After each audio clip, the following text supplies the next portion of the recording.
Budget එක විදියකින් තියෙනවා. මෙතන ප්‍රැක්ටිකලි අපිට අවශ්‍යතාවය තියෙන තවත් විදියකින්. අපේ මුදල් අතේ තියෙන තවත් විදියකින්. මේ ඔක්කොම එකට එකක් ගැලපෙන්නේ නැහැ. එතකොට ලොකු ප්‍රශ්නයක් ඇති වෙනවා guys ඉස්සරහට. right? so මම කියන්නේ ඔක්කොම තේරුම් ගන්න අඩුම ගානේ මාස දෙකක් තුනක්වත් යන්න ඕනේ. so ඒ වගේම තමයි තුන්වෙනි රීසන් එක lack of transparency. right? so මෙතන හරි ප්ලෑන් එකක් හරි ඔඩිට් සිස්ටම් එකක් මේක මොනිටර් කරන්න හැකියාවක් නැති වුණාම මොකද මේ දේවල් ඔක්කොම ඉක්මනින් ක්‍රියාත්මක වෙන්නට ඕන. හරි සිම්පල් විදියටත් තියෙන්න ඕනේ ජනතාවට මේ ටික පුළුවන් ඉක්මනින් ලැබෙන්නත් ඕන. so ඒක නිසා මෙතනදී transparency කියන එකක් නැති වෙන්න පුළුවන්. corruption කියන එක හැමතැනම තියෙනවා guys. කවුරුත් හිතන්නට එපා මෙතනදී corruption කිසිම දෙයක් වෙන්නේ නැහැ. මේ ආණ්ඩුවට ඇඟිල්ල දික් කරනවා නෙමෙයි.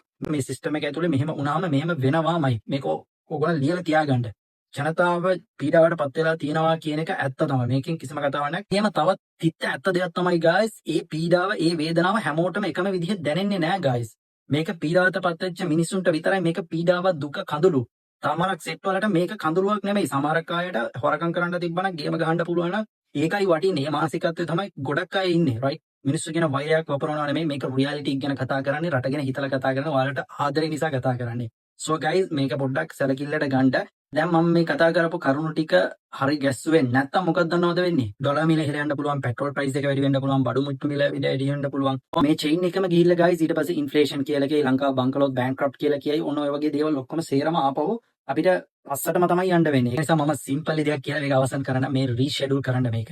මේ මහ පොළවේ ඉන්න සෙට් එකක් ගෙනල්ලා මේක ගැන සාකච්ඡා කරන්න, හරි විදියට ඕගනයිස් කරන්න, තියෙන ප්‍රශ්නෙට පුළුවන් විදියකින් ප්‍රැක්ටිකලි මොනවද කරන්න පුළුවන් කියලා හිතන්න. සාමාන්‍යයෙන් කොල්ලෙක් කෙල්ලෙකුට ප්‍රොපෝස් කරනකොට ලෝකේ නැති බොරුත් කියලානේ අලි දෙන්නම් කොටි දෙන්නම් කියලා තමයි ප්‍රොපෝසල් කරන්නේ. right? so ඒක හරි සුන්දරයි ඒ වෙලාව. ඊට පස්සේ ඒකෙන් කොච්චර දේවල් කරන්න පුළුවන්ද බැරිද කියලා එකක් තියෙනවනේ. ඒක හැමෝටම තේරෙන දෙයක්. ඒ වගේම තමයි මේ ආණ්ඩුව ප්‍රොමිස් එකක් දුන්නාට ප්‍රශ්නයක් නැහැ. ඕවර් ප්‍රොමිස් එකක් දුන්නාම ජනතාවගේ බලාපොරොත්තුවත් වැඩි වෙනවා. මමත් කැමති කෝඩියක් නෙමෙයි කෝඩි 5ක් හරි දෙන්න පුළුවන් විදියකින්. එහෙමයි කියලා මේක තවත් අමාරුව වෙටන්න වැඩපිළිවෙලක් විදියට මේ සීන් එක ක්‍රියේට් කරන්න එපා කියලා තමයි මට හම්බල් විදියට රික්වෙස්ට් එකක් කරන්න තියෙන්නේ. so finally guys හැමෝම උදව් කරන ඒවා Facebook එකේ TikTok එකේ දාගෙන අනිත් මිනිස්සෙක්ගේ අනන්‍යතාවය හෙලි කරන්න ඕනේ කියලා කිසිම දෙයක් නැහැ guys. උදව් කරන්න පුළුවන් වීඩියෝස් පැය 24 මොනක් දාන්න කිසිම ගැටලුවක් නැහැ.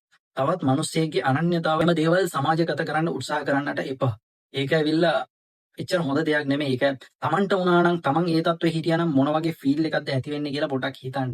ඒක නිකන් මට කියන්න තේරෙන්නේ නැහැ කොහොමද කියලා. so guys මේ වෙලාවෙilla අපි හැමෝටම critical situation එකක් හැමෝම pain එකේ ඉන්නේ, හැමෝම දුකින් ඉන්නේ. so එකිනෙකාට උදව් කරගෙන අපි ජීවත් වෙන්නට ඕනේ. be safe, be kind. පුළුවන් විදිහකින් තවත් මිනිස්සෙකුට ප්‍රයෝජනවත් වෙන විදිහට ජීවත් වෙලා අපි මේ ලෝකෙන් සමු ගන්න ඕනේ. ඒක තමයි මගේ බලාපොරොත්තුව නම්. so තවත් වීඩියෝ එකකින් හම්බෙමු guys.